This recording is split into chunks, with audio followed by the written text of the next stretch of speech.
Good morning વિદ્યાર્થી મિત્રો, ભૂલકા સાગરની YouTube ચેનલમાં આપનું સ્વાગત છે. ધોરણ 9 વિષય ઇંગ્લિશ. આજના વિડીયો લેક્ચરની અંદર આપણે જે આગળ શીખી ગયેલા છીએ, જ્યારે સ્કૂલ ચાલુ હતી, ફિઝિકલી રીતે તમે શાળાએ આવતા હતા, ત્યારે જે ચેન્જ ઇન ધ ટેક્સ્ટ, જે આપણો પ્રશ્ન છે પરીક્ષામાં 6 માર્ક્સમાં પૂછાય છે, ચેન્જ ઇન ધ ટેક્સ્ટ એટલે ટેક્સ્ટ પેરેગ્રાફમાં ચેન્જીસ કરો અથવા તો ડુ એઝ ડાયરેક્ટ એટલે માગ્યા મુજબ જવાબ આપો. તેના ઉદાહરણો છે એ આજે સોલ્યુશન કરવાનું છે.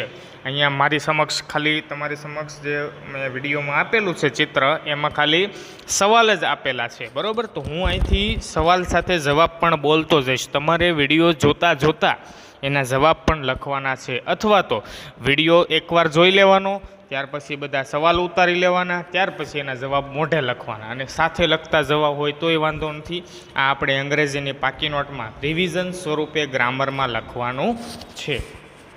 ચાલો, એમાં પ્રશ્ન number 1, that man is an author, he is also a poet, his wife is a teacher, they have 2 sons, change the gender. Gender એટલે જાતિમાં ફેરફાર કરો, બરાબર. તો જાતિમાં સ્ત્રી હોય તો પુરુષ થાય, પુરુષ હોય તો સ્ત્રી થાય, એવી રીતના. તો આગળ ધેટ મેન વાળું છે, તો આપણે સ્ટાર્ટ લાઈક ધીસ અહીંથી શરૂ કરો એવું લખેલું છે, તો ત્યાંથી શરૂ કરશું. તો ધેટ મેન છે એનું વુમન થઈ જાય.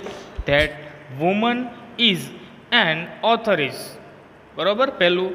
ત્યાર પછી હી ઇઝ ઓલ્સો પોએટ, તો શી ઇઝ ઓલ્સો પોએટિઝ, શું થાય? Poetess. His wife is a teacher, તો હર વાઇફનું હસબન્ડ, બરાબર, her husband is a teacher. They have 2 sons, તો ધે હેવ 2 daughters, બરાબર. તો પહેલામાં મેનનું વુમન અને ઓથરનું ઓથરિસ, બીજા વાક્યની અંદર હીનું શી અને પોએટનું પોએટિસ, ત્રીજા વાક્યની અંદર હિઝનું હર, વાઇફનું હસબન્ડ, ચોથા વાક્યની અંદર ધે હેવ 2 એમ જ રહેશે અને સન્સનું ડોટર. ત્યાર પછી બીજું, a lady entered the hotel, she had come to meet her husband, she called the waiter was an old man, change the gender. આને પણ જેન્ડરમાં, જાતિમાં ચેન્જીસ કરવાનું છે. તો ચાલો કરીએ. સ્ટાર્ટ લાઈક ધીસ છે, એમાં પહેલું સેન્ટેન્સ અધૂરું લખેલું હોય, લેડીનું અ જેન્ટલમેન થઈ ગયું, બરાબર. તો gentleman entered the hotel, gentleman હોય એટલે શીનું હી થઈ જાય, બરાબર. તો હી હેડ કમ ટુ મીટ હર, હરની જગ્યાએ હિઝ, હસબન્ડની જગ્યાએ વાઇફ, તો she had come to meet his wife. She called the waiter, તો he called the waitress, waiterનું waitress. The waiter was an old man, the waitress was an old woman, બરોબર. પહેલા લેડીનું gentleman, ત્યાર પછી શીનું હી, હરનું હિમ, હસબન્ડનું wife, ત્યાર પછી શીનું હી, વેઇટરનું વેઇટરીઝ પાછું, પછી મેનનું વુમન. ચાલો, 2 પૂરા. ત્યાર પછી હવે ત્રીજું લઈએ આપણે. ત્રીજું પહેલાં પેરેગ્રાફ વાંચું. A tree is very useful, it gives us fruit, a bird builds its nest in the tree, it gives shade of an animal. Change into plural form. Plural form એટલે બહુવચનમાં ફેરવો. A tree is very useful, તો ટ્રીનું શું થઈ જાય? Trees, નીકળી જાય. The trees are very useful, એમ. ઇઝનું થઈ ગયું are. It gives us fruit, જો સાદો વર્તમાનકાળ લાગુ પડવામાં, કેમ કે હિશીટ સાથે એસ કે ઈએસ વાળું રૂપ, તો અહીંયા એક જ ટ્રી હતું એના માટે ઈટ વપરાણું, ઈટ સાથે ગિવ્સ એસ કે ઈએસ વાળું રૂપ, બરાબર. ત્યાર પછી ઈટનું બહુવચન ધેય કરવાનું. ધેય સાથે ક્રિયાપદનું મૂળ રૂપ, ધે ગીવ અસ ફ્રૂટ, ગિવ્સનું ગીવ થઈ જાય. A bird builds its nest in the tree. ત્યાર પછી ધ બર્ડ્સ બિલ્ડ, બિલ્ડ્સનું બિલ્ડ થઈ જાય. ધ બર્ડ્સ બિલ્ડ, ધેર આવશે ને, THEIR, ધેર નેસ્ટનું નેસ્ટ ઇન ધ ટ્રીઝ, નીકળી જાય, બરાબર. ત્યાર પછી they give shade of animals, એનિમલનું ખાલી એનિમલ્સ બહુવચન પહેલેથી. ટ્રીનું ટ્રીઝ, ત્યાર પછી ઇટનું ધે, ગીવ્સનું ગીવ, ફ્રૂટનું ફ્રૂટ્સ, બર્ડનું બર્ડ્સ, ત્યાર પછી બિલ્ડ્સનું બિલ્ડ થઈ જાય, ઇટ્સનું ધેર, નેટ્સનું નેટ્સ અને ટ્રીનું ટ્રીઝ, ઇટનું પાછું ધે, ગીવ્સનું ગીવ, શેડ ઓફ એનિમલ્સ એમાં એન નીકળી જાય. ચાલો 3માં સમજ પડી બધાને. ત્યાર પછી ચોથું, The boys is in his class. He is sitting on the bench. He is reading a book. There is a glass of water on the table. Change into plural from. આ પણ બહુવચનમાં ચેન્જ કરવાનું છે, એકવચનનું બહુવચન. ચાલો start like ધીસમાં પહેલું તો આપેલું જ હોય the boys R, am the boys are in his class. તો એમાં આવશે the boys are in their classes. જો કેમ કે બોયઝ છે એટલે અહીંયા તો એક છોકરો હતો એટલે હિઝ આવ્યું, અહીંયા તો ઘણા બધા છે એટલે ધેરનું ધેર, THEIR, એમ their. The boys are in their classes. હીનું they are sitting on the benches. They are reading books. There are glasses of water on the tables. ચાલો ફરીવાર ધ બોયનું બોયસ, ઇઝનું આર, હિઝનું ધેર, ક્લાસનું classes.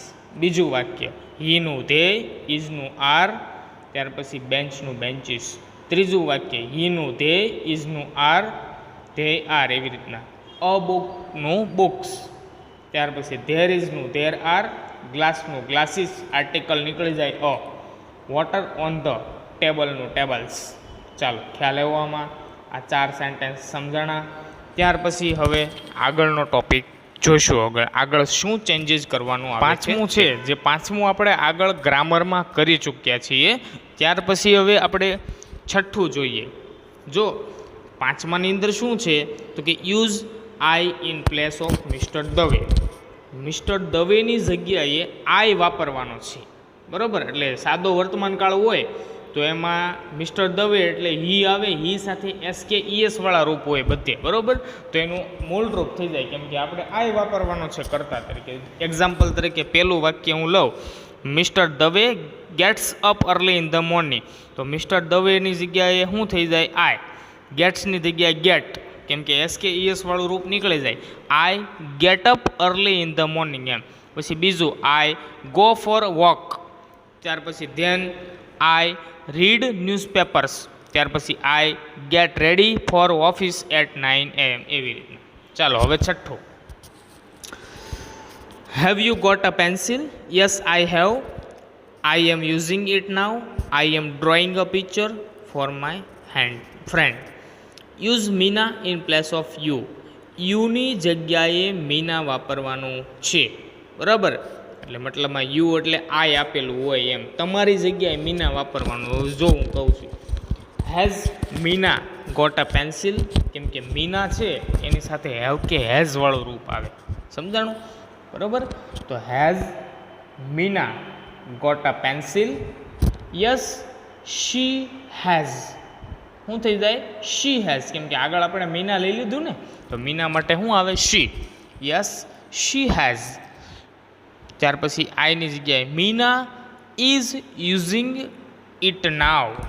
ત્યાર પછી Meena is drawing a picture for her friend. ફરીવાર ક્યાં ક્યાં ચેન્જીસ થાય છે એ હું તમને શીખવાડું. ચાલો પહેલા સેન્ટેન્સની અંદર હેઝ, હેવનું હેઝ થઈ જાય, યુનું મીના થઈ જાય. ત્યાર પછી બીજા વાક્યની અંદર યસનું યસ રે, આઈનું શી હેઝ થઈ જાય, આઈ હેવનું શી હેઝ. ત્યાર પછી આઈ એમ તો એનું મીના ઇઝ. ત્યાર પછી મીના ઇઝ ડ્રોઈંગ. ત્યાર પછી માય છે એની જગ્યાએ શું આવે હર, શું આવે હર ફ્રેન્ડ, એવી રીતના. ચાલો સાતમું વાક્ય જોઈશું આપણે. 7મો paragraph. Priya goes to market. She buys some vegetable. She sees some fruit. She ask the price of the fruit. તો આને તમારે ચેન્જ કરવાનું છે. Change into simple past tense. સાદા ભૂતકાળમાં ચેન્જ કરવાનું છે. સાદા ભૂતકાળમાં ચેન્જ કરવું હોય તો જે કાળ આપણે શીખેલા છીએ એ બધા જ કાળ 6 કાળની વાક્યરચના અને ઓળખદર્શક શબ્દ તમને આવડવા જોઈએ. અને એમાં સાદો ભૂતકાળ છે તો સાદા ભૂતકાળમાં ભૂતકાળના રૂપ પણ આવડવા જરૂરી છે. ચાલો. Priya goes to market. Priya went to the market. She buys some vegetable. She bought BOUGHT some vegetable. She sees some good fruit. She saw some good fruit. She ask the price of fruit. She asked the price of the fruits. એવી રીતના ગોઝનું went, બાયસનું bought, સીઝનું saw SAW, પછી આસ્કનું asked. બસ પૂરું. આવી રીતના જેમ ભવિષ્યકાળ હોય તો વિલ સાથે ક્રિયાપદનું મૂળ રૂપ લેવાનું. જેમ કે 8મું સેન્ટેન્સ છે તો વી વિલ સેલિબ્રેટ થઈ જશે. ત્યાર પછી ધ ચિલ્ડ્રન વિલ ડેકોરેટ થઈ જશે. ત્યાર પછી ધે વિલ પ્રિપેર થઈ જશે. ધ ટીચર વિલ હેલ્પ થઈ જશે. એવી રીતના હેલ્પ્સનું હેલ્પ, બરાબર, મૂળરૂપ થઈ જાય એમ. વર્તમાન કાળ હોય તો SKES વાળું રૂપ લગાડવાનું. પણ ક્યારે? હી શી ઈટ હોય ત્યારે. બહુવચન હોય ત્યારે તો પાછું શું આવશે? ક્રિયાપદનું મૂળ રૂપ. તો 9મું વાક્ય ડાયરેક્ટ જુઓ. 8મું જાતે કરવાનું રહેશે. ઉપરથી મેં સમજાવી દીધું છે. ઓકે, ચાલો. 9મું વાક્ય. Umang and Nita go to the market. Simple present continuous ટેન્સમાં ફેરવવાનું છે. એટલે ચાલુ વર્તમાન કાળમાં. ચાલુ વર્તમાન કાળ એટલે એમિઝાર સાથે ING વાળું રૂપ, આઈ સાથે એમ, હી શી ઇટ સાથે ઇઝ અને વી યુ તે સાથે આર. બરોબર. Umang and Nita go to market. Umang અને નીતા બે વ્યક્તિ તો એનું આર થઈ જાય. એની સાથે આર આવે ને. Umang and Nita are going to the market એમ. Umang buys chocolate. Umang is buying chocolates. His brother eats an apple. તો his brother is eating an apple. Nita goes to a toy shop. Nita is going to a toy shop. Okay. એવી રીતના ભૂતકાળ હોય તો was વેર લેવાનું. ચાલુ ભૂતકાળમાં ચેન્જ કરવાનું હોય તો શું લેવું પડે આપણે? વોઝ કે વેર. ચાલો, ખ્યાલ આવ્યો તમને આમાં?